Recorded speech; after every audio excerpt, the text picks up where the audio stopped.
Fáilte. Thousand welcomes to Crann the beatha short stories and poetry for June 7th. I'm Terrance Ó Domhnaill, your village scéalaí, with more stories and poems from online writers.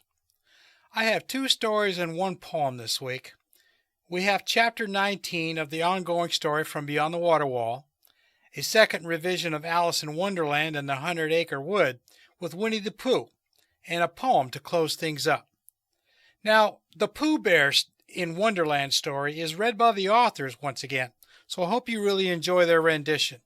So gather around once more and let me read them to you under the shade of the crown of beatha, the tree of life.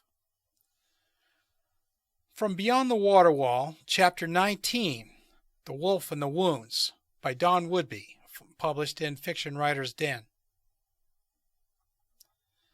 Previously, Mars, Wren, Trench, Spike, and Abby managed to escape the mansion and return to the fisherman's house.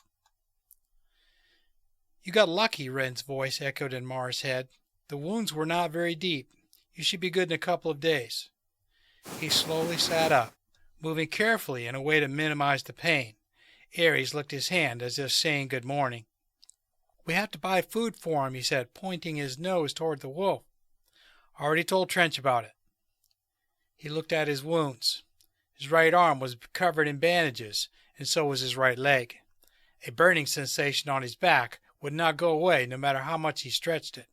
Probably the fire, he thought to himself, or the explosion. It didn't matter. He was fortunate. "Did you used to be a nurse in this world too?" he asked, thinking about his wife. "Nah, I guess I just have a knack for it." He smiled in silence for a moment. "What about Spike?" "Well," Wren said, stroking her hair, "he wasn't as lucky as you." Aries stood up and strolled toward the yard. Mars leaned on the headboard and scratched his head. "What do you mean?" "He was shot in the stomach. Yesterday we took the bullet out, but he still has a very high fever. Of course we can't bring him to a hospital, and I'm not sure if he'll make it." "Where is he right now?" "In Trench's room. Abby's taking care of him. I believe Trench is going to sleep in the living room from now on. If he dies, God forbid, at least he got his vengeance. We're going to have to wait for some time now to go to the cave and to the border." "It's fine," he said. "I need to recover too. I have been here for more than a month already, I believe. I don't even know what I will find when I come back home again." Wren stood up and slipped inside a pair of jeans. "I'm going to grab something for you to eat." Mars lay on the bed in silence. He felt hungry and knew he needed to eat, but his stomach resolved in anxiety. He had been in that world for too long, and anything more than a few seconds could have been deadly for his wife back home. Seeing Wren every day had distracted him from the urgency of coming back. Wren returned after some moments with a plate full of bread, cheese, ham, and some juice. "You should take this too." She gave him a pill still inside the package. "It will help with the pain." "It's fine. I don't need it," he said, putting it beside the bed. "Thank you, though. And thanks for the food. And for taking care of me. Again." Wren smiled without answering and handed him the plate. "I just checked on Spike," she said calmly. "Abby said he is doing better and the fever is lower. We will see. I may have overestimated his illness." "That's good news. I'm going to see him in a while. I wanted to ask you that for some time, but there wasn't a good moment. Do you know what you are going to do after you cross the border? I mean, I have no idea how the world outside is, and I'm assuming you do." "I'm not sure. I actually have always only thought about what to do up until the point I crossed the border. There are many good places where I could settle, but I don't think I could ever find peace again." She stopped speaking for a while and looked away. "Anyway, I was talking with Trench this morning before you woke up. He thinks it is better if we first drop you in the cave and then move to the border." Mars squinted and tilted his head. He sat up and looked her deep in the eyes. "Apparently there is a way to move around the border through the sea," she said. "Maybe they didn't care to reinforce it that much, because they believe the fisherman will not want to or will not have the means to leave the country." "I wonder why didn't his brother do that then?" Mars said. "It's true. Why go through all that trouble to get a map? Anyway, it's fine. If it's not going to be dangerous for you, it might be the best way to do it." She stood up, crept to the window, and stared outside for some time. "Are you sure it is really worth the risk? You saw how the cave was last time. How are we going to go through it? She then walked back to the bed and murmured, I think you could just come with me. He shook his head lightly. I can't do that. I'm sure it would be wonderful, but there's one small detail. I need to come back to my wife, to you. She wiped a tear from her cheek. I'm right here. Mars lowered his head, but she is not. She nodded inside and ambled toward the bed. Mars stood up and limped across the house toward Trench's room. He's resting now, Abby said as he approached the door. It's fine, Spike struggled to speak. He can come in. Abby shook her head and left the room. How's it going? Mars asked. I'm better, Spike said clearly. I don't think it punctured any organs. We were lucky. At least it's all over. Mars frowned. Don't worry, Spike said, smiling. I'm going to fulfill my part of the agreement. Besides, I need to check what the hell is the deal with the cave. Why did you want to kill Bogus? Mars asked, thinking about the 2 dead girls. I saw the number of shots. That thing's got to be personal. Does it change anything? What does it matter? He deserved to die, and the world is a better place without him. I have no doubts about that. Spike shrugged. Maybe the girls didn't have to die, Mars said after some time. 2 lives to save many more. Can we make that choice? We didn't kill them. They chose to be there. Maybe they needed to. I don't know, but they chose to be near him. Maybe they didn't know, but it wasn't our fault. We didn't pull the trigger on them. It's true, he said, looking down at his weapon. It just doesn't sit completely right. Spike sat up. When everything started, it was me, my sister, my parents at home. My dad was very politically active. He was somewhat high in the opposing party. People usually think that everything went downhill after Aegon appeared, but that is a misconception. At least for the ones who were more engaged, it started before. Soon after they won, they went after us. They stormed into our place in the middle of the night and killed my parents. My sister and I were captured.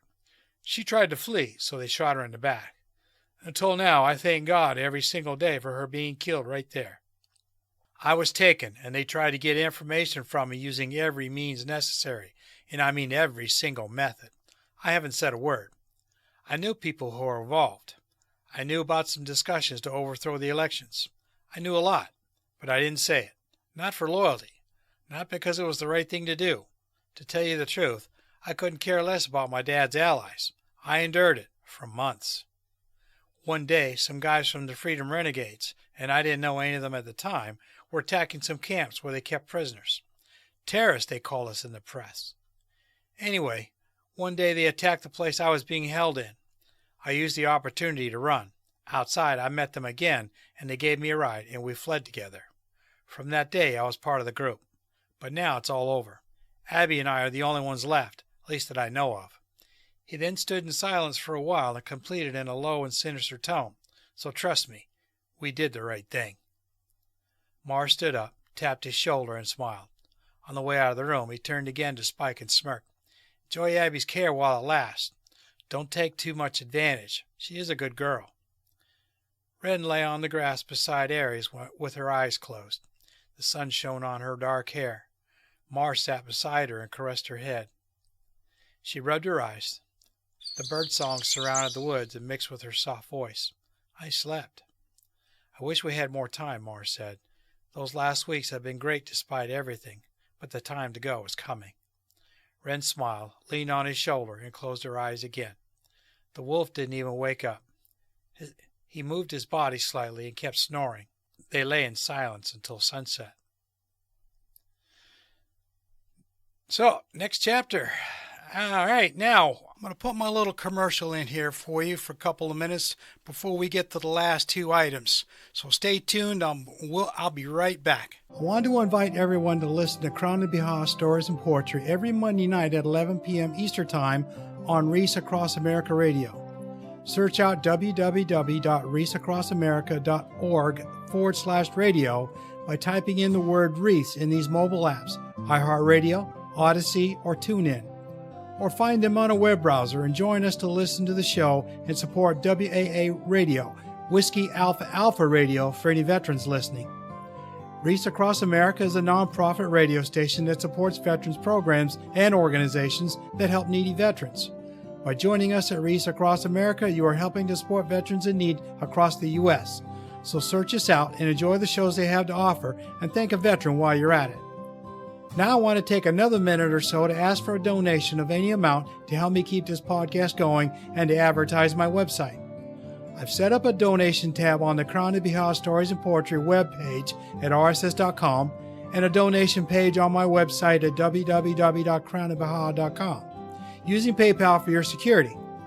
This way there is no credit card info saved anywhere, and you can use any currency you wish from around the world. If you like this podcast, please share it with everyone you know in your social circles, as the writers I showcase in this podcast deserve all the exposure they can get. I created this podcast for them because I love to read their work, and I believe it should be shared with the world. Now I want to explain how to find my website. Since the show is audio only, just take the website name from the podcast logo shown here and search for it. Visitors finding the website for the first time will reach the welcome page to learn a little bit about what's inside. There you'll see a homepage link at the bottom of the page. Click on it if you wish to enter my world. And on the menu bar at the top, there are links at all the pages in the website. Feel free to look around all you want. If you should happen to want to buy one of my books, all the better. Thank you for your patronage and support. Now back to the show.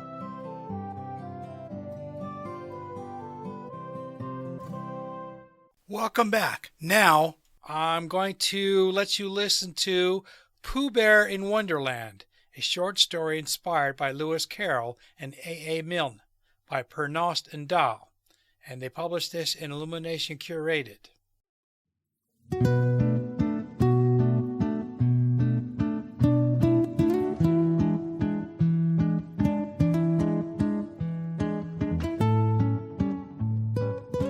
Pooh Bear in Wonderland, a short story by Terrance Ó Domhnaill, inspired by Lewis Carroll and A. Milne.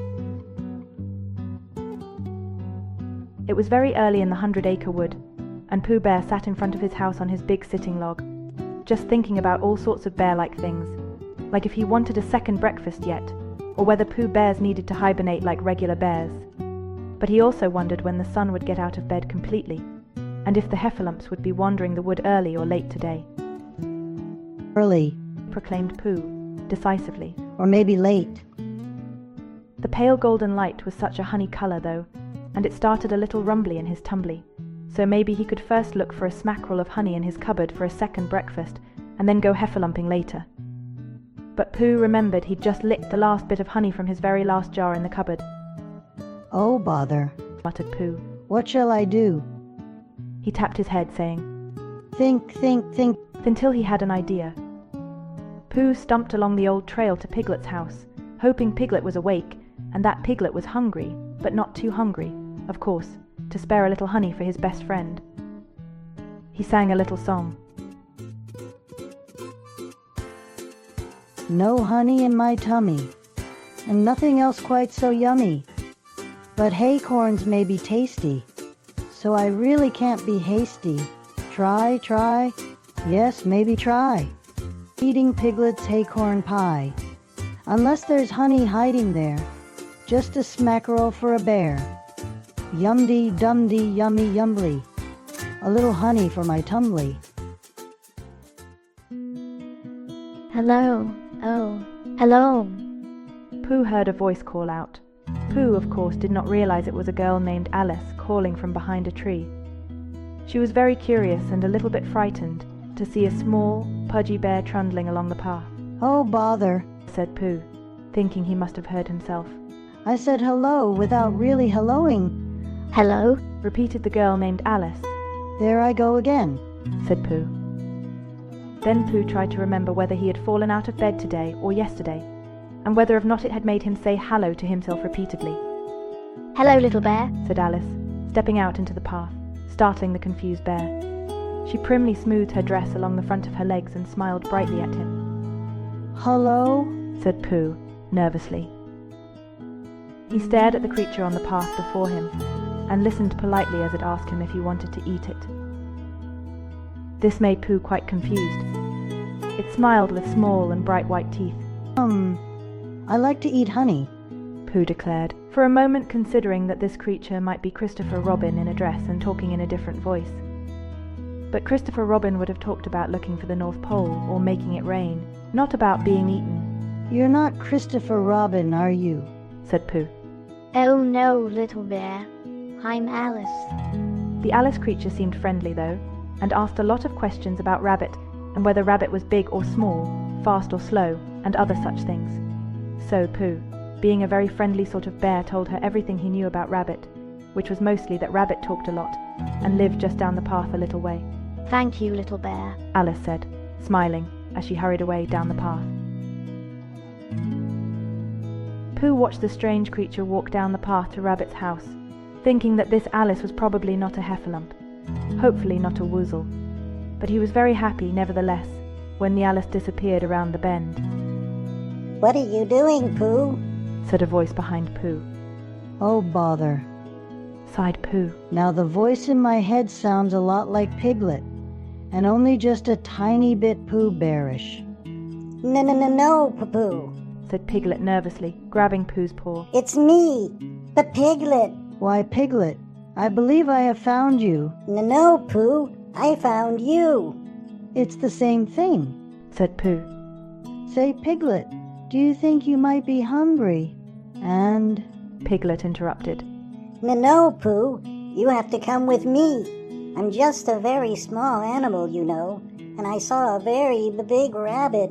Big and white, Pooh. Said Piglet, trembling. You think it might be a woozle in disguise? Or maybe a whizzle? Did it have rabbit ears? Pooh asked. Yes, said Piglet. Rabbit ears. Rabbit has rabbit ears, so it must be rabbit in disguise. Do you think that maybe Rabbit has some honey? Even if Rabbit is not at home? Asked Pooh. Pooh licked the tip of his nose to enjoy the feeling of cooling there, for his nose and the rest of him, for that matter, was feeling warm with all the walking around and being empty of honey and such things. Rabbit always has honey, Pooh. Pooh and Piglet walked off, in the opposite direction of Rabbit's house, back toward the place where the woozle wasn't that one time, near Piglet's house. Soon Pooh and Piglet passed Piglet's house and came to an open place in the middle of the forest with a hole. A very large hole, though not as big as the heffalump trap near the 6 pine trees. Pooh moved closer, and a little closer to the hole, and stopped walking, as one might expect when walking up to a hole. But Piglet kept walking even when Pooh had stopped, running into Pooh, so Pooh fell in. Piglet behaved as many small animals would in such a situation and grabbed Pooh's leg. This is how very bad things can happen when approaching large holes and continuing to walk. One person after another can end up falling in, plummeting into a deep, deep well. Either the well was very deep, or they fell very, very slowly, floating in the quiet darkness. Regardless, there was no food to be seen, which was the first disappointing thing that came to Pooh's mind. The second disappointing thing was the thought of landing someplace hard. Pooh? Piglet asked quietly, voice muffled against Pooh's leg. Yes, Piglet? I know I'm just a very small animal, so even small things can seem very large, but it seems like this is taking a very long time. Yes, Piglet, but we are not so much falling as we are not exactly falling, if you know what I mean, Pooh answered. Though it was a bit dark, Pooh now noticed they were surrounded by cupboards and bookshelves, and with maps and pictures hung upon pegs. Pooh took from a shelf a jar that looked a little honey jar-like, and the writing seemed to say, or something marma something, and tasted surprisingly like orange marmalade. Would you like some or marma, Piglet? Pooh asked, to be polite, but actually just a little too late, for it was all gone. He licked the remainder from his face and nose. No, thank you, Pooh, answered Piglet. So Pooh put the empty or marma jar on an empty shelf as they passed by. I think it would be nice to have Owl or Rabbit here right now, for I am a bear of very little brain, and they would certainly know why we have cupboards in the ground and why we go down so slowly without stairs. Oh, no, Pooh. You're very smart. Protested Piglet. Just not very often. Soon Pooh, being full of all marma, started to feel a little sleepy, almost falling asleep, until thump, bounce, tumble, they found themselves on a pile of sticks and crispy dry leaves. Piglet and Pooh were not the least bit hurt, so they stood and looked down the tunnel in which they found themselves. Down at the very end, lit by many hanging lamps, they saw a large white rabbit moving quickly around the corner. In the quiet there, they heard a click, a squeaky creak, and the sound of a door slamming closed. Pooh looked back up to the hole above them, and the shelves of goodies, making a couple of test jumps from the pile of leaves. Oh, bother, said Pooh when he didn't fly upwards. I guess when up doesn't work, forward is the best place to go. Yes, Pooh. Piglet stammered. You don't suppose this is where heffalumps and woozles live, do you? It doesn't feel very woozly or heffalumpy to me, replied Pooh. And sometimes you have to go where the going goes when there's nowhere else to go. At the end of the tunnel, they found a room with many, many doors that had big, heavy knobs and large, dark keyholes. Pooh went from door to door, reaching up to grab the great knobs to try to turn them. All the doors were locked. Oh, bother, said Pooh. We are either inside and can't get out or outside and can't get in. Pooh, said Piglet, while examining a very tiny table near him. It was even smaller than Piglet, so it was easily unnoticed by a much larger Pooh Bear. I've found a key. But Pooh was busy thinking. If only we had a key, answered Pooh, one paw tapping on his head to try to release some ideas. Think. But Pooh, I found a little tiny key, and over there, Piglet said, happily, pointing low on the wall, is a tiny door. Piglet, you are a better Pooh Bear than I am today. Pooh hugged Piglet, who squirmed embarrassedly. Piglet took the key and went to the door and unlocked it.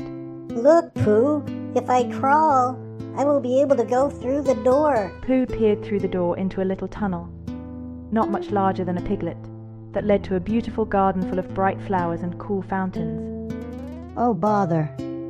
I'm much too big, Piglet, and I'm getting hungry and very thirsty. Here, Pooh, answered Piglet, picking up a small bottle from the table. I don't read very well, but I think it says drink me, so it must be good to drink. I know it's not much, and it's very small. Piglet, you are very small too, but inside my heart you are very large. I'll drink it. Piglet smiled pinkly and handed him the tiny bottle. Pooh drank. Piglet, Pooh exclaimed. You're getting bigger. No, Pooh, said Piglet. You're getting smaller, and smaller, and smaller. It's the same thing, said Pooh, now 2 inches tall, looking up at his giant friend Piglet. Piglet squeezed through the tiny door, wriggling out through the door and short tunnel. Pooh walked out behind him and into the garden.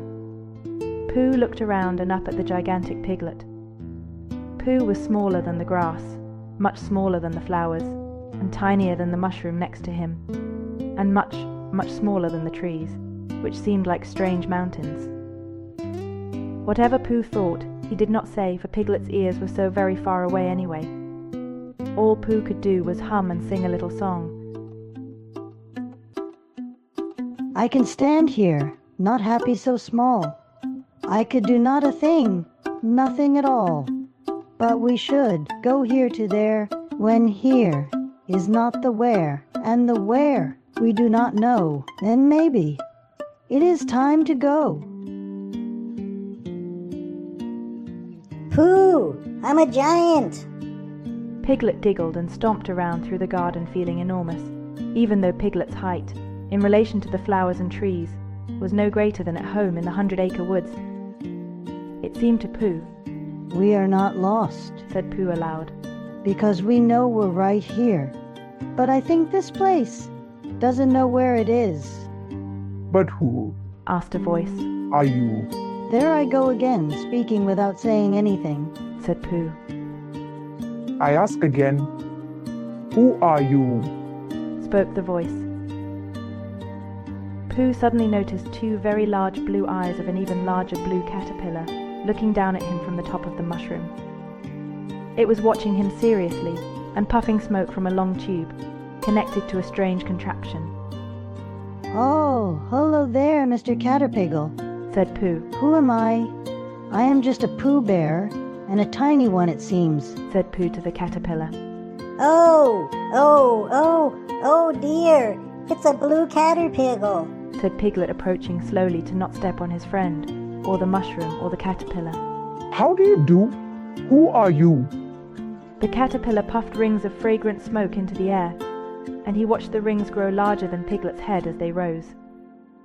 I am just a very small, no, I forgot, I'm a very large and giant piglet. Pooh added quietly. We are not ourselves, it seems, Mr. Caterpillar. The caterpillar sternly replied. Explain yourselves. How can you not be who you are?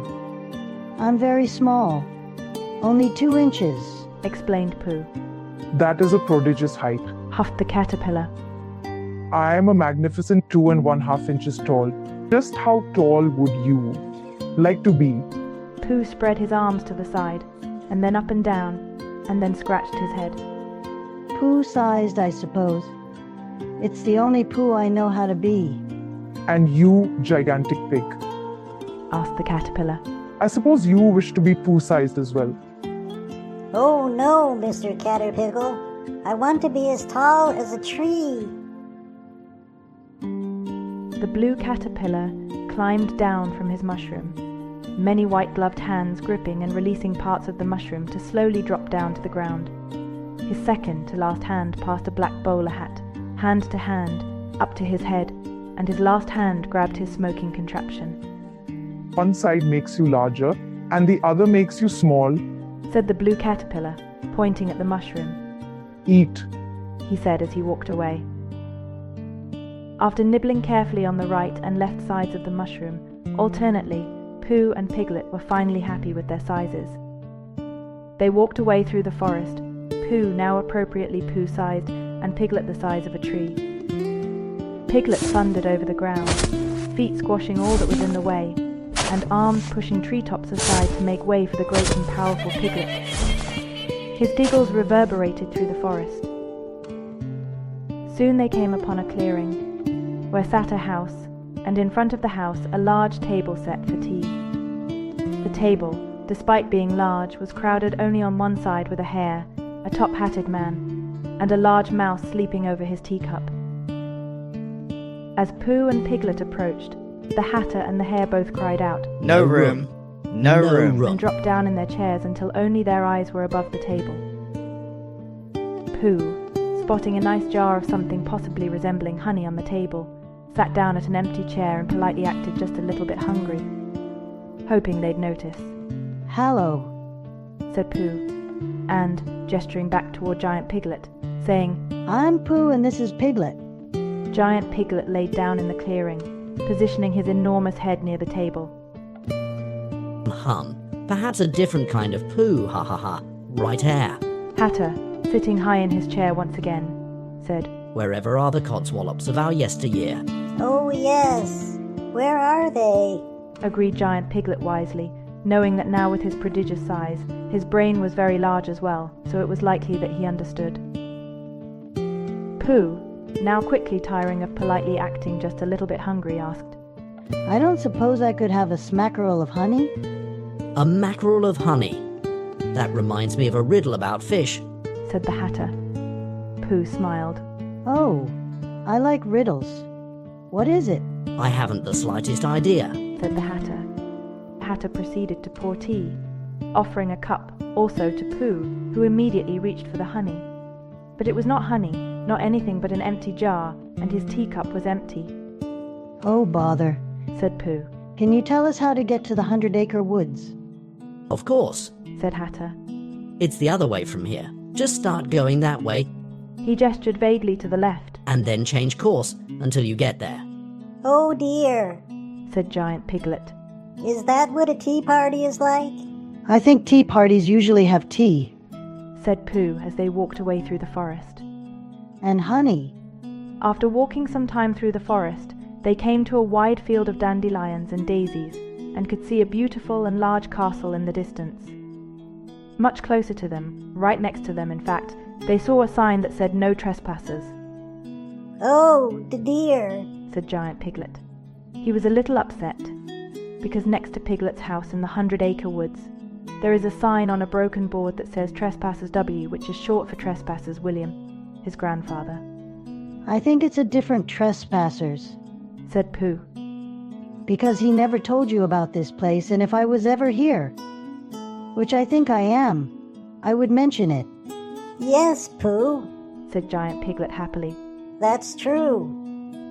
Pooh stumped along steadily toward the far castle, but as they got closer and closer, they saw a curious thing. People-sized playing cards started walking toward them, all lined up in rows. Oh, bother, said Pooh. Christopher Robin only gave me 5 playing cards, and I don't remember them growing and walking around. First came 10 playing card soldiers carrying clubs, and next came 10 nobles ornamented with diamonds. Then came the royal children painted with hearts.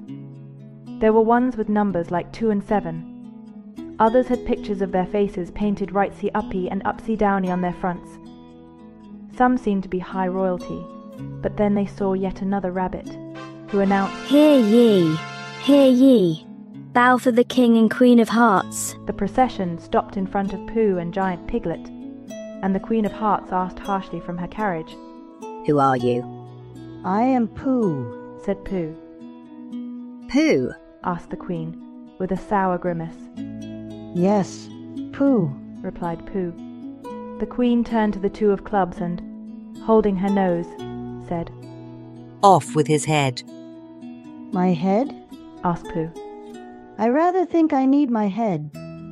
As the soldiers started to surround Pooh, Giant Piglet roared, Leave my friend Pooh alone. He picked up Pooh and scattered the cards into the wind with his kicks and stomps. Run away, shouted the King. It's a giant pig. It was silent in the meadow as the sun dropped low in the sky, and Pooh sat in Giant Piglet's lap.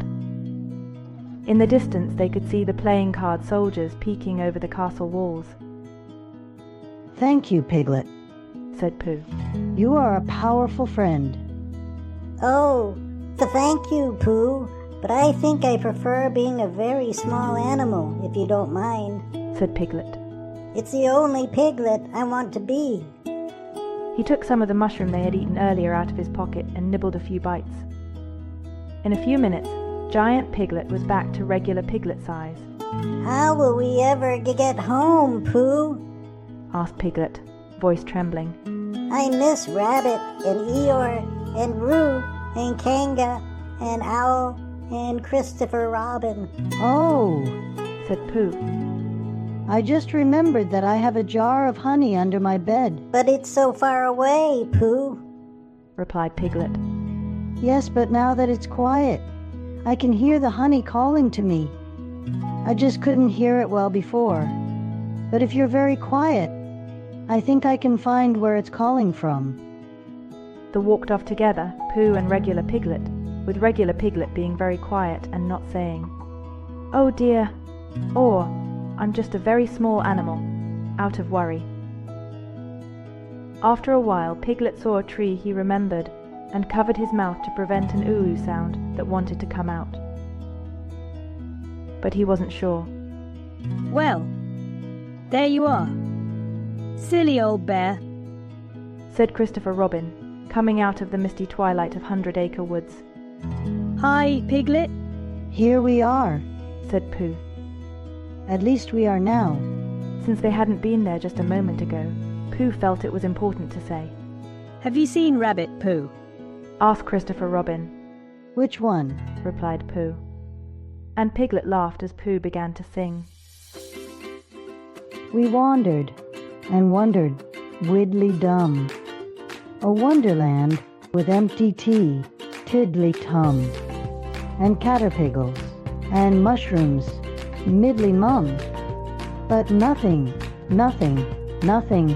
niddly-num, is better than home. Hiddly-hum. Silly old bear, said Christopher Robin, smiling.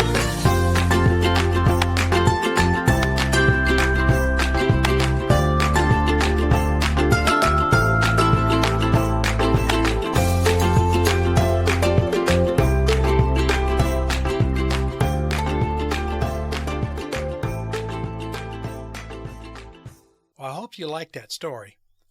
I know I enjoyed it. And then, maybe you can let the kids listen to it. My last one is a poem entitled Being Wild. Your Sweet Dreams Are Mirrored in Me by Mariana Bosarova, published in Good Vibes Club. I am a wild mountain spring, and the pine trees are mirrored in me. Underneath the neat surface, my emotions are boiling volcano, and the stars within me swim like some candles of magical fire. They're inspiring lights in your mind and some hope for the wandering souls. I'm a vivid young spring and caress edgy stones with passion.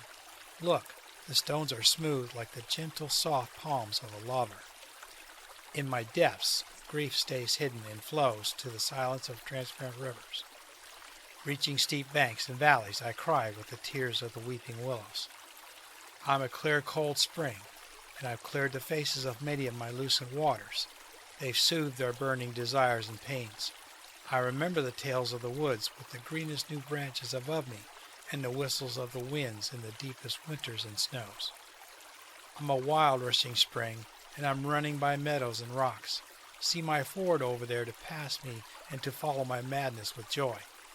Listen hushed to the tale of the willows, they're chatting with charm to the breeze.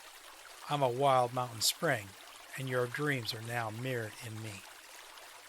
And that's what I have for you this week. I hope you've enjoyed the show, and I'll be back again next week with some more poems and stories. Sláinte. Garamahagat. Thank you for listening to the show today. I hope you enjoyed the variety of stories and poems again this week. Maybe one of them might touch your heart a little. Disclosure for everyone. In order to read the complete stories and poems, you'll need to sign up for a subscription to Medium. If I see a link by the author on one of the stories to allow everyone to read it, I will let you know in the newsletters. Please return again next week for another episode of Crann, beatha, Stories and Poetry. As a Sean K, I want to continue to delight you with a story or a poem that may bring you a smile or make you think a little bit after we part for the day. As I say goodbye this week, I wish to leave you with this Irish blessing as you go about your day. Long life and fair health to you. Salfada a gusprech, sláinte chucad. Slán go foil. Goodbye for now.